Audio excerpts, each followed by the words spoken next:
Hello भाइयों, कैसे हैं आप लोग। आज फिर हम एक नई वीडियो लेके आए जिसमें हम आज आपको बताने वाले हैं वॉकिंग चिलर के बारे में। आप ये देख रहे हैं, डिस्प्ले पैनल है हमारा। तो आप देख रहे हैं कि टेम्परेचर हमारा 10.2 है अभी। और आप देखिए कंप्रेसर के दोनों लाइट ऑन हैं। और टेम्परेचर जो इसकी सेटिंग है वो 2.5 पे है, यानी कि 2.5 इसका सेंटीग्रेड पे हमने इसको सेट कर रखा है। और अंदर आप देखेंगे, मैं अभी आपको अंदर दिखाता हूँ।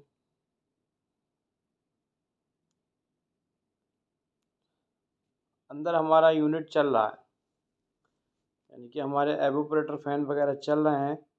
और टेम्परेचर नहीं आ रहा है, जो इसका सेटिंग टेम्परेचर है वो नहीं आ रहा है। और कंटिन्यू इसी तरह से 9 से नीचे नहीं जा रहा है। 9, 10, 11 तक इस तरह से टेम्परेचर रह रहा है। भाइयों, एक जॉब और आ गई है, किचन इक्विपमेंट टेक्नीशियन की है ओमान के लिए। अगर आप किचन की जो मशीन वगैरह का काम जानते हैं रेस्टोरेंट में, और जो घर में यूज़ होती हैं होम अप्लायंस में, तो वीडियो में बने रहिए। मैं आपको बताऊंगा कैसे आपको अप्लाई करना है उस जॉब में को। तो भाइयों, ये हमारा आउटडोर है। आप देखिए कंप्रेसर चल रहा है, कंडेंसर फैन भी चल रहा है। तो आज हम इसको चेक करेंगे और उसकी जो प्रॉब्लम है उसको सॉल्व करेंगे। वीडियो पूरी देखिएगा जिससे कि आपको पता चलेगी कि इसके अंदर क्या फॉल्ट था और कैसे हमने उसको सॉल्व किया। अगर आप हमारी वीडियो पहली बार देख रहे हैं तो हमारे चैनल को सब्सक्राइब कीजिए। हम इसी तरह की वीडियो अपने चैनल पर अपलोड करते हैं। जैसे कि आपने देखा रेस्टोरेंट से जुड़ी जो मशीनें हैं, रेस्टोरेंट से जुड़ी सारी मशीनें आपको हमारे चैनल पर देखने मिलेगी। आप चैनल सब्सक्राइब कीजिए, चैनल को विज़िट कीजिए। वीडियो थोड़ी बड़ी हो जाएगी क्योंकि आपको स्टेप बाय स्टेप बताना है। आप लोगों के कमेंट आते हैं कि भाई थोड़ा स्टेप बाय स्टेप बता दीजिए कि जो प्रॉब्लम आती है हमारे सामने तो हम कैसे उसको सॉल्व करें। तो मैं आपको स्टेप बाय स्टेप बता रहा हूँ कि आपके सामने इस तरह की कोई प्रॉब्लम आए तो आप इस तरह से सॉल्व कर सकते हैं ईजीली। तो चलो हम इसके कवर निकालते हैं, खोलते हैं। और हम सामने वाला कवर नहीं खोलेंगे क्योंकि कुछ इसमें इलेक्ट्रॉनिक प्रॉब्लम नहीं आ रही नज़र। कंप्रेसर हमारा चल रहा है, सब कुछ चल रहा है। तो हम साइड वाला कवर खोलेंगे और चेक करेंगे कंप्रेसर को। तो भाई उस साइड वाला हमने कवर खोल लिया है और मिनी फोल्ड को लगा दिया है।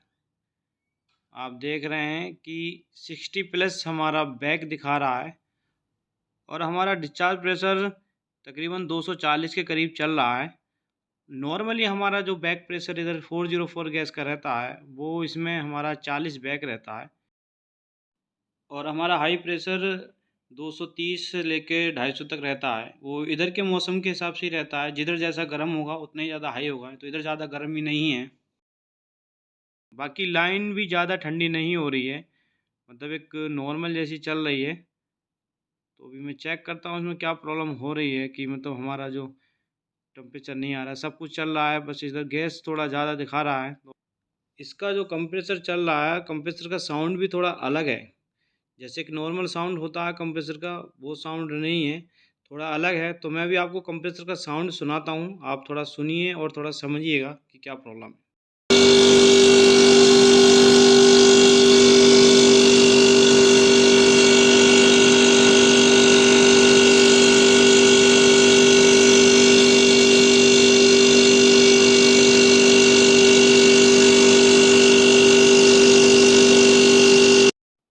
तो आपने कंप्रेसर का साउंड सुन लिया होगा, आपको लगा होगा नॉर्मल है या कैसा है, सोच भी लिया होगा कि माइंड में क्या प्रॉब्लम है। तो अभी मैं इसकी गैस निकालूंगा, जो है इसमें थोड़ा गैस मुझे ज़्यादा लग रहा है वो भी निकालूंगा। बाकी कंप्रेसर पे तो मुझे डाउट हो ही गया है। ठीक है, कंप्रेसर पे डाउट हो गया, बाकी मैं गैस निकालता हूँ फिर चेक करता हूँ। तो भाइयों, गैस निकालना हमने शुरू कर दिया। और जब गैस निकालना हमने शुरू किया था तो गैस के साथ ऑयल आने लगा। और ऑयल के अंदर इस तरह से स्मेल आ रही है कि एक अजीब सी स्मेल आ रही है। और कभी भी देखिएगा अगर ऑयल के अंदर आपकी स्मेल आए और इस तरह से झाग बने ऑयल के अंदर, तो हमारे जो कंप्रेसर में ही प्रॉब्लम है। क्योंकि अगर आप ऑयल निकालेंगे किसी भी कंप्रेसर का तो उसमें से स्मेल नहीं आती। अगर कंप्रेसर ख़राब हो जाता है तो स्मेल आती है। तो हमारे कंप्रेसर का प्रेशर डाउन है इसका। आपने देखा था बैक प्रेशर भी ज़्यादा दिखा रहा था, तो बैक प्रेशर भी इसी वजह से दिखा रहा था क्योंकि हमारा प्रेशर इसका डाउन है। कंप्रेसर का ताकत नहीं है अभी कंप्रेसर के अंदर जो गैस को पंप कर सके। तो यही जो वजह है जिस वजह से कि मतलब हमारा ठंडा नहीं हो रहा था, टेम्परेचर नहीं आ रहा था। आपने देख लिया, चेक कर लिया किस तरह से इसको हम फाइंड कर सकते हैं। और इस तरह से अगर गैस में स्मेल आ रही है, झाग बन रहे हैं, तो तभी भी आप मतलब आप डाउट कर सकते हैं कंप्रेसर के ऊपर। कभी कभी क्या होता है कि हम समझ नहीं पाते हैं कि हमारे कंप्रेसर का प्रेशर डाउन है या नहीं। तो उसे चेक करने के लिए मैंने एक वीडियो बनाई है। तो आप देख लीजिएगा, मैं उसको डिस्क्रिप्शन में उसका लिंक डाल दूंगा, तो आप देख लीजिएगा कि कंप्रेसर का प्रेशर हम कैसे चेक करते हैं। तो आज हम चलो इसे चेंज करते हैं। इस कंप्रेसर को चेंज करने के लिए हमें ब्रिजिंग सेट वगैरह की ज़रूरत नहीं पड़ती है, क्योंकि कहीं पे भी हमें पाइप जॉइंट करना नहीं पड़ता, ना वेल्डिंग करना पड़ता है। बस हमें क्या है, इसके जो नट लग रहे हैं दो फ्लेयर नट जैसे, डिस्चार्ज का और सक्शन का, ये दोनों हमें खोल लेना है। और सेम कंप्रेसर हम लेकर आएंगे, वो सेम कंप्रेसर लेकर आएंगे, सेम कंप्रेसर इसमें बैठा देंगे। तो मैं अभी भेजता हूँ ड्राइवर को लेने के लिए, अब तक हम इसको कंप्रेसर को खोलते हैं और फिर नया कंप्रेसर फिक्स करेंगे। आपको दिखाते हैं कैसे हम नया। और ये जो पाइप आप देख रहे हैं पतला सा जो कैपिलरी है, वो हमारी लो प्रेशर के लिए है। वो लो प्रेशर का स्विच सामने वो है, और नीचे एक लगी पड़ी है।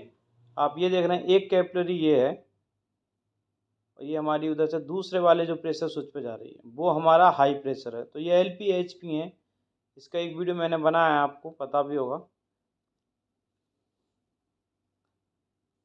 और ये हमारा जो बॉडी से टच है वो हमारी चार्जिंग लाइन है, यानी कि हम इसमें गैस चार्ज करते हैं इधर से। तो ये हमारे चार्जिंग पॉइंट है।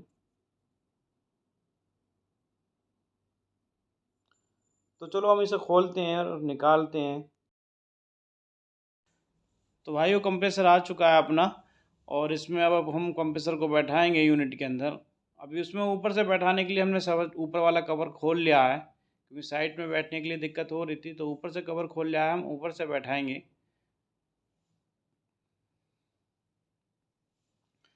तो हमने कंप्रेसर को ऊपर से बैठा दिया, आप देख रहे हैं कंप्रेसर हमने फिट कर दिया है, सारे रिलैक्स उसके लगा दिए हैं। सेम कंप्रेसर है, उसी तरह जैसे हमने पाइप खोले थे। एकदम इजी है इस कंप्रेसर को लगाना, इतना ज़्यादा टाइम नहीं लगता है, क्योंकि हमें सोल्डिंग वगैरह नहीं करनी पड़ती है। बस अपने नट खोलो और सेम एज इट इज़ लगा दो। तो भाई दोनों हम सक्शन डिस्चार्ज को अच्छे से टाइट कर देंगे। दोनों नटों को टाइट करने के बाद में हमें क्या करना है, इसके अंदर प्रेशर डालना है। प्रेशर डाल के हमें चेक करना है कि हमने जो नट टाइट किए हैं डिस्चार्ज के और सक्शन के, वो लीकेज तो नहीं है।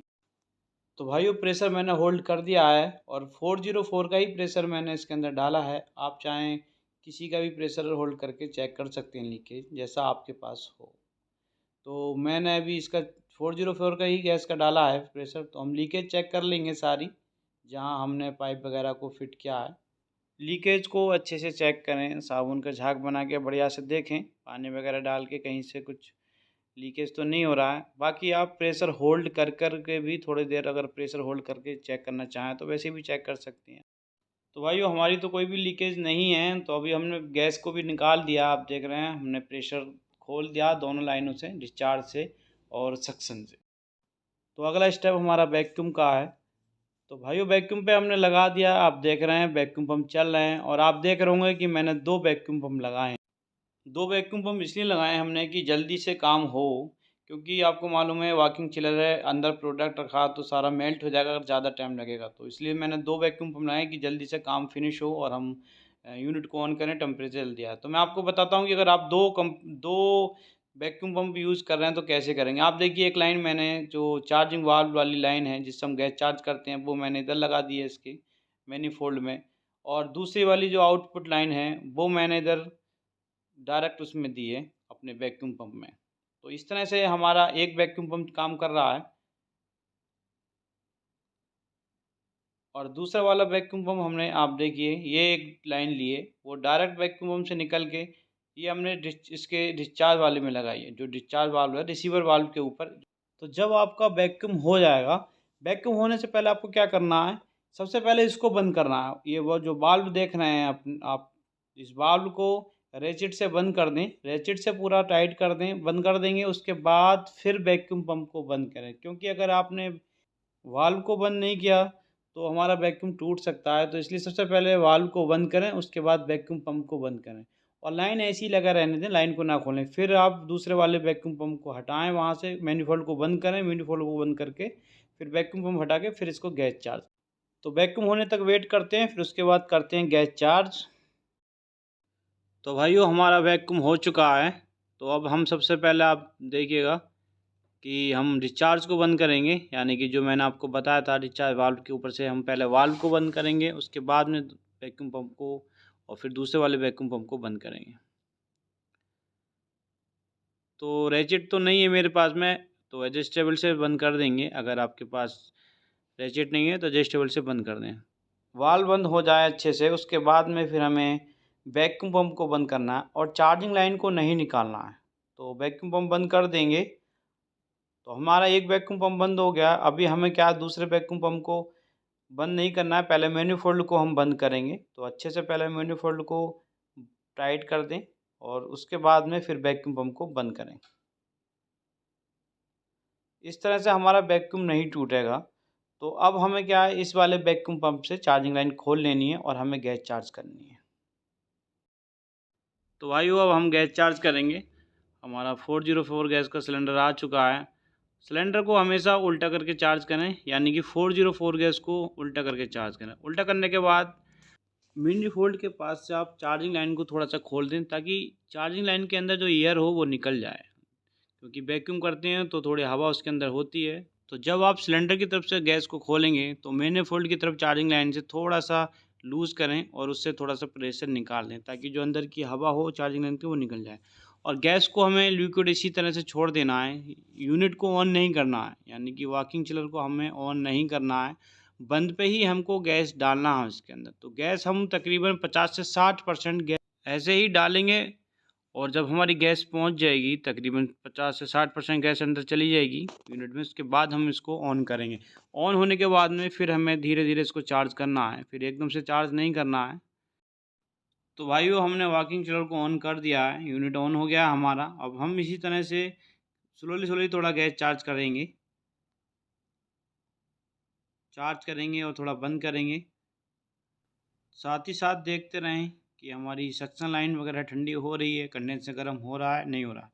इसी तरह चार्ज करते रहें। भाइयों गैस चार्ज हमारी हो गई है। आप देखिए हमारा 40 PSI प्रेशर आ चुका है, यानी कि बैक प्रेशर हमारा 40 हो गया है और गैस हमारी पूरी हो गई है। और मैंने देखिए पूरा सिलेंडर उल्टा करके ही गैस चार्ज करी है। 404 को हम इसी तरह चार्ज करेंगे। और हमारी सक्शन भी मतलब ज़्यादा चिल्ड नहीं हुई है, क्योंकि टेम्परेचर जब तक अंदर नहीं आएगा तो चिल्ड नहीं होगी। तो मैं अभी आपको इसका कंप्रेसर का साउंड सुनाता हूँ, नए वाले कंप्रेसर का कैसा साउंड है।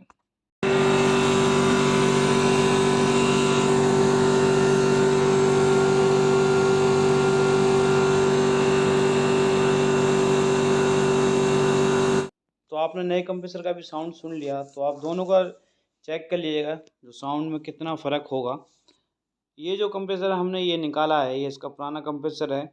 और आप देख रहे होंगे कंप्रेसर के ऊपर मॉइस्चर आ रहा था। मॉइस्चर जब हम लिक्विड चार्ज करेंगे उसके अंदर तो मॉइस्चर आएगा, बट जब हमारी गैस चार्ज हो जाएगी उसके बाद मॉइस्चर उधर से चला जाएगा, मॉइस्चर दोबारा से नहीं आएगा। तो सिर्फ मॉइस्चर जब तक आएगा जब तक हम चार्ज करेंगे। वो चार्ज करने के टाइम क्योंकि हम लिक्विड चार्ज करते हैं तो इसलिए मॉइस्चर आता है। और कंप्रेसर हमारा ठंडा नहीं चलता है, कंप्रेसर हमारा गर्म चलेगा, यानी कि ज़्यादा हीट नहीं होगा। डिस्चार्ज की तरफ थोड़ा हीट होगा, बाकी ऊपर की तरफ हल्का हीट होगा। तो भाइयों जिस जॉब की मैं बात कर रहा था वो ओमान के लिए है और जीनेटको कंपनी है, किचन इक्विपमेंट टेक्नीशियन के लिए है, जो कि किचन में जो यूज़ होने वाले जो अप्लाइंस हैं, यानी कि जो इक्विपमेंट वगैरह हैं और जो रेस्टोरेंट में यूज़ होती हैं मशीनें, उन अगर किसी भाई को उस चीज़ उनकी नॉलेज हो, उसका काम जानता हो, तो अपना जो मेल आईडी है मेरे कमेंट बॉक्स में ड्रॉप कर दे।